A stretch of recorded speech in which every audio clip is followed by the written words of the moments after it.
Konnichiwa minasan, welcome back to another video. ഞാൻ നിങ്ങളുടെ സ്വന്തം എക്സ്ട്രാ കോമിക്. സോ നമ്മൾ ഇന്ന് നോക്കാൻ പോകുന്നത് ദി ബിഗിനിങ് ഓഫ് ദി ഇന്ത്യൻ്റെ സീസൺ 3 എപ്പിസോഡ് 6 മലയാളം എക്സ്പ്ലനേഷൻ ആണ്. ഗൈസ്, ഇതൊരു മാൻ ഹോ എക്സ്പ്ലനേഷൻ കൂടിയാണ്. സോ ഈ വീഡിയോ ആദ്യമായിട്ട് കാണുന്ന ഏതെങ്കിലും കൂട്ടുകാരുണ്ടെങ്കിൽ നമ്മുടെ സീസൺ 1 കണ്ടതിന് ശേഷം നമ്മൾ എക്സ്പ്ലെയിൻ ചെയ്ത സീസൺ 2 പിന്നെ സീസൺ 3 ബാക്കിയുള്ള എപ്പിസോഡും കണ്ടിട്ട് മാത്രമേ നമ്മുടെ ഈ ഒരു വീഡിയോ കാണാൻ പാടുള്ളൂ.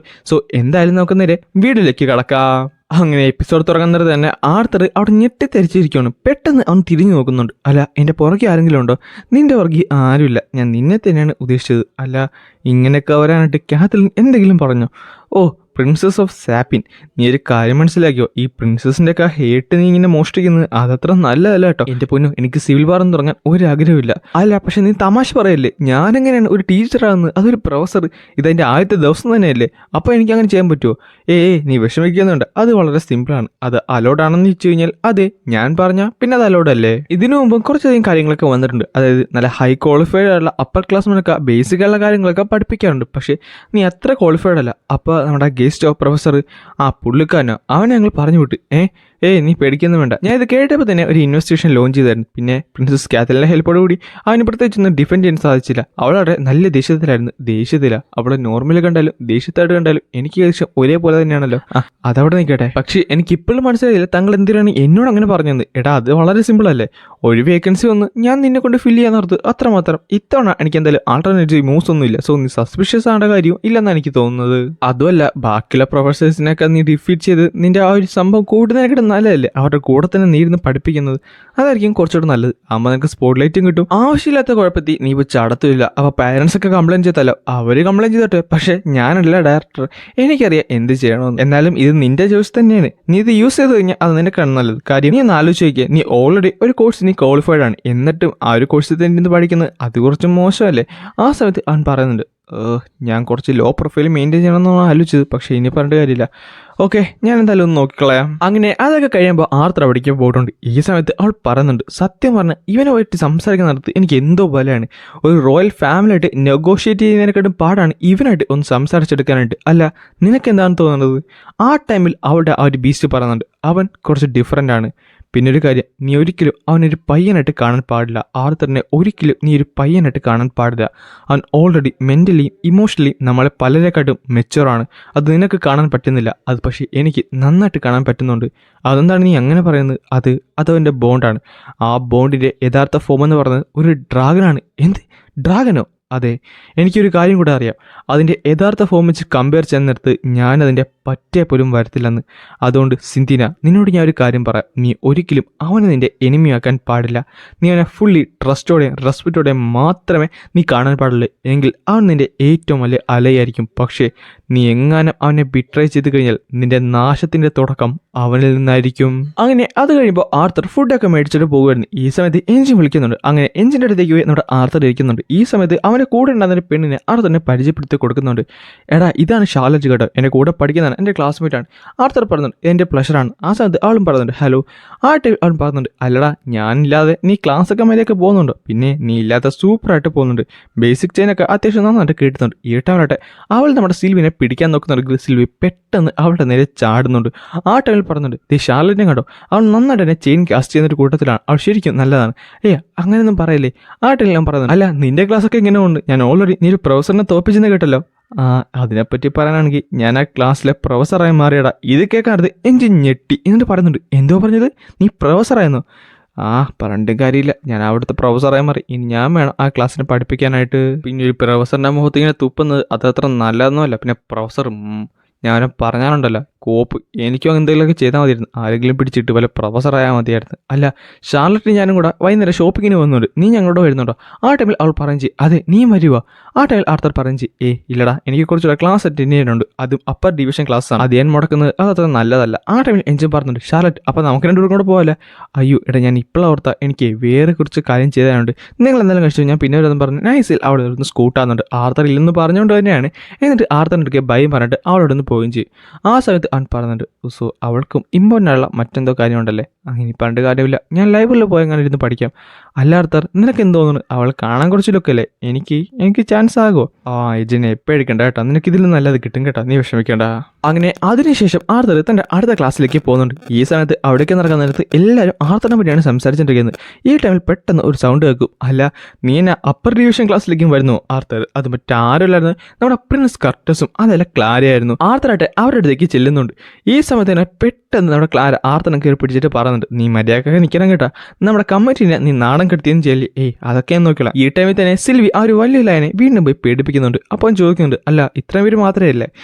കുറച്ചുകൂടെ പേര് വരാനുണ്ട്. ഈ ടൈമിലാണ് അവരവിടേക്ക് വരുന്നത്. അത് നമ്മുടെ ടെസ്സും ബാക്കിയുള്ളവരുമായിരുന്നു. ഈ ടൈമത്ത് ടെസ് നമ്മുടെ ആർത്തറിനെ കാണിക്കുകയും ചെയ്യും. ആർത്തറായിട്ട് ചിരിച്ച് കാണിക്കുന്നുണ്ട്. ടെസ് അവിടേക്ക് വരാൻ പോയപ്പോഴാണ് പെട്ടെന്ന് നമ്മുടെ ക്ലാര ആർത്തറിനെ കയറി പിടിച്ചിട്ട് ഗുഡ് ആഫ്റ്റർനൂൺ ടെസ് എന്ന് പറഞ്ഞു. ഇത് കേൾക്കാൻ നിർത്ത് അവൾക്ക് ദേഷ്യം വരികയും ചെയ്യും. ഈ സമയത്ത് അവൾ മുഖം വീർപ്പിച്ച് ദേഷ്യപ്പെട്ടുകൊണ്ട് അവരുടെ അടുത്തൂടെ നൈസിൽ നടന്നു പോവുകയും ചെയ്യും. അപ്പോൾ അവൾ പറയുന്നത് അവൾ ശരിക്കും ബാഡ് മൂഡിലാണെന്ന് തോന്നുന്നു, അതെല്ലാം നീ കാരണമാണ്. വാ നമുക്ക് അവിടേക്ക് പോകാന്ന് പറഞ്ഞിട്ട് അവർ അവിടേക്ക് നടക്കുന്നുണ്ട്. ഈ ടൈമിലാണ് അത് സംഭവിച്ചത്. ആർത്തറിന്റെ സൈഡിൽ കൂടെ ആരോ നടന്നുപോയി. ആർത്തന്നെ ദേഷ്യം വന്ന് തന്റെ ഫുൾ ദേഷ്യം കടിച്ച് അമർത്തി പിടിച്ചിരിക്കുമായിരുന്നു. കാര്യം അവൻ്റെ തൊട്ടടുത്തൂടെ നടന്നു പോയത് നമ്മുടെ ലൂക്കസ് ആയിരുന്നു. തൻ്റെ ദേഷ്യമെല്ലാം കൂടെ പിടിച്ച് നിർത്തിയ ടൈമിലാണ് പെട്ടെന്ന് ഒരു സൗണ്ട് കേട്ട് മുകളിലേക്ക് നോക്കിയത്. അതൊരു വലിയൊരു മാനെ ബീസ്റ്റായിരുന്നു. അതായത് താഴത്തേക്ക് ഇറങ്ങി വരികയും ചെയ്യും. അതിനകത്ത് ഒരു പെങ്കൊച്ചി ഇറങ്ങി വന്നിട്ട് പറയുന്നുണ്ട്, എൻ്റെ പേര് ഗ്ലോറി, ഞാനായിരിക്കും നിങ്ങളുടെ ടീം ഫൈറ്റിംഗ് മെക്കാനിക്സിൻ്റെ ഫസ്റ്റിനെ പറ്റി പഠിപ്പിക്കാൻ പോകുന്ന ഇൻസ്ട്രക്ടർ. സോ നമുക്ക് എന്തായാലും നോക്കിയല്ലോ. പിന്നെ ഇതൊരു ഫ്ലെയർ ഹോക്കാണ്, ഇതെൻ്റെ ബോണ്ടാണ്, ഇവൻ്റെ പേര് ടോർച്ച് എന്നാണ്. ആ സമയത്ത് ആർത്തർ അവളിന്ന് ടെസ്റ്റ് ചെയ്യാൻ തീരുമാനിച്ചു. എന്നിട്ട് തന്നെ മാനെ യൂസ് ചെയ്ത് അവളിന്ന് ചെക്കൗട്ട് ചെയ്യുന്ന ആദ്യത്തെ സെക്കൻഡിൽ തന്നെ അവൾ ആർത്തറിനെ തിരിഞ്ഞു നോക്കി. ആർത്തർ ഒന്ന് ഞെട്ടി. സോ പിള്ളേരുടെ ഫ്രണ്ടിൽ അവളുടെ എലമെന്റും അതേപോലെ തന്നെ ലെവൽ ഹൈഡ് ചെയ്യുവാണല്ലേ. പക്ഷേ എന്തിനി? ഈ ടൈമിൽ അവൾ നൈസിൽ ചിരിച്ചിട്ട് ആർത്തറിൻ്റെ അടുത്തേക്ക് വന്നിട്ട് പറയുന്നുണ്ട്, സോ നീയാണല്ലേ ആർത്തർ, എൻ്റെ പുതിയ കൊളീഗ്, എന്തായാലും നിന്നെ കണ്ടതിൽ സന്തോഷം. ഈ സമയത്ത് ബാക്കിയുള്ളവർ പറയുന്നുണ്ട്, പുതിയ കൊളീഗോ? അവരെന്താണ് പറയുന്നത്? അല്ല പ്രൊഫസർ, അത് സത്യമാണ്. നിങ്ങൾ കേട്ടില്ലല്ലേ, അത് സത്യമാണ്. ആർത്തർ ഒരു ഫ്രഷ്മാൻ ആണെന്ന് നിങ്ങൾക്ക് അറിയാലോ, പക്ഷേ അവൻ ഡിസിപ്ലിനറി കമ്മിറ്റിയിലുണ്ട്. ആൻഡ് ഇപ്പോൾ നമ്മുടെ ഈ സ്ഥലത്ത് അവനൊരു പ്രൊഫസർ ആയിട്ടുണ്ട്. ഇനി മാൻ മാനിപ്പുലേഷനെ പറ്റിയൊക്കെ ഇവനായിരിക്കും ക്ലാസ് എടുക്കാൻ പോകുന്നത്. ആ ടൈമിൽ തന്നെ എല്ലാവരും പറയുന്നുണ്ട്, പ്രൊഫസറോ നിങ്ങൾ എന്താണ് പറയുന്നത്? അത് പോസിബിൾ ആണോ? പക്ഷേ ആർത്തർ വലിയ മൈൻഡ് ഒന്നും കൊടുക്കത്തില്ല. ആർത്തറിന് കാര്യം മനസ്സിലായി. വന്നപ്പോൾ തന്നെ അവൾ ഇവന്റെ മുഖത്തട്ടാണ് കയറുന്നത്. ആ ടൈമിൽ അവൾ പറയുന്നുണ്ട്, നിൽക്കി, അതൊക്കെ നമ്മുടെ ഡയറക്ടർ നേരിട്ടെടുത്ത തീരുമാനമാണ്. സോ ആർത്തർ എങ്ങനെ പോയാലും ക്വാളിഫൈഡ് ആയിരിക്കും. അതെന്തായാലും നിങ്ങൾക്ക് വഴിയാൻ മനസ്സിലാകുന്നതായിരിക്കും. ഒന്നുമില്ലെങ്കിലും പ്രൊഫസറിനെ അവന് വളരെ സിമ്പിൾ ആയിട്ട് ഡിഫീറ്റ് ചെയ്യാൻ പറ്റില്ല. പിന്നെ ഡിഫീറ്റ് ചെയ്യാൻ അതൊരു പ്രൊഫസറിന് അതിന് എന്നായിരിക്കുന്നു? ഞങ്ങൾക്ക് പലർക്കും അത് വേണമെങ്കിൽ ചെയ്യാൻ പറ്റുന്നേ ഉള്ളൂ. അങ്ങനെയാണോ? അപ്പൊ തീയുള്ള കുറച്ച് പേരും ഈ കൂട്ടത്തിലുണ്ടല്ലേ. അങ്ങനെയാണെന്നുണ്ടെങ്കിൽ ഇവനെ നിങ്ങൾക്കൊന്ന് ടെസ്റ്റ് ചെയ്യാൻ മേലേ? അതാകുമ്പോൾ നിങ്ങൾക്ക് മനസ്സിലായല്ലോ ഇവൻ എന്തുമാത്രം സ്ട്രോങ്ങർ ആണെന്ന്. ഈ സമയത്ത് എല്ലാവരും ആർത്തറിനെ തുറച്ചു നോക്കുന്നുണ്ട്. എല്ലാവർക്കും ആർത്തറിനെ കൊല്ലാനുള്ള ദേഷ്യമുണ്ട്. പ്രൊഫസർ ഗ്ലോറി, അതെന്തായാലും നന്ദി. പക്ഷേ ഇതിന്റെ ആദ്യത്തെ ദിവസമല്ലേ, ഞാൻ ഈ സ്കൂളായിട്ടൊന്ന് അഡാപ്റ്റ് ചെയ്യുന്നേ.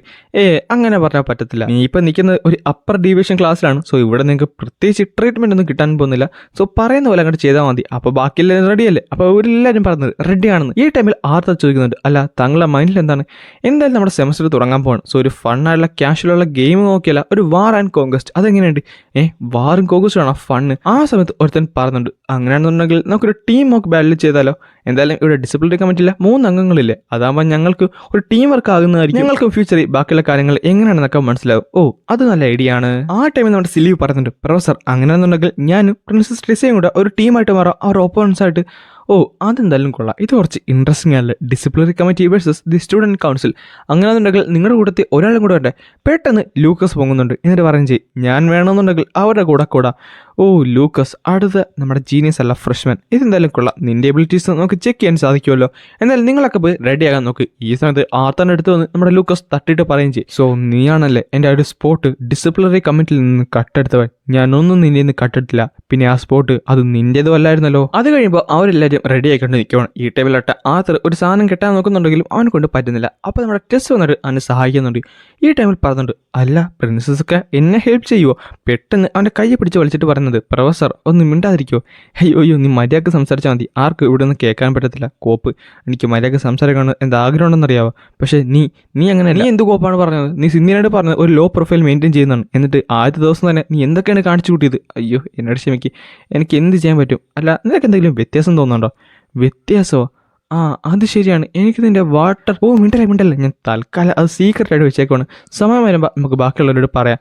എന്താ നീ എന്നെ ഇഗ്നോർ ചെയ്യുവാണ് ടെസ് എന്ന് പറയാൻ നേരത്ത് പെട്ടെന്ന് നമ്മുടെ ഗ്ലോറി അവിടേക്ക് വരുന്നുണ്ട്. നിങ്ങൾ രണ്ടുപേരും ഒന്ന് മാറിയിരുന്നെങ്കിൽ നമുക്കിത് തുടങ്ങായിരുന്നു. ആ സമയത്ത് തന്നെ അവർ രണ്ടുപേരും മാറുന്നുണ്ട്. ഈ ടൈമിൽ ടെസ് അവിടേക്ക് പോവുകയും ചെയ്യും. ആ സമയത്ത് ആർത്തർ പറയുന്നുണ്ട്, ടെസ് എന്തായാലും നമ്മൾ ശരിക്കും ഇമ്പ്രൂവ് ആയിട്ടുണ്ട്, നമുക്ക് എന്തായാലും അത് ഇന്ന് കാണാം. ആ ടൈമിൽ അവൾ പറയുകയും ചെയ്യും, നീ എന്തായാലും ഒന്ന് സൂക്ഷിച്ചോ, ഞാനാണ് നിന്റെ എതിരെ വരാൻ പോകുന്നത്. എന്നിട്ട് അവൾ പറയുന്നുണ്ട്, സോ നമുക്ക് എന്തായാലും തുടങ്ങിയാലോ.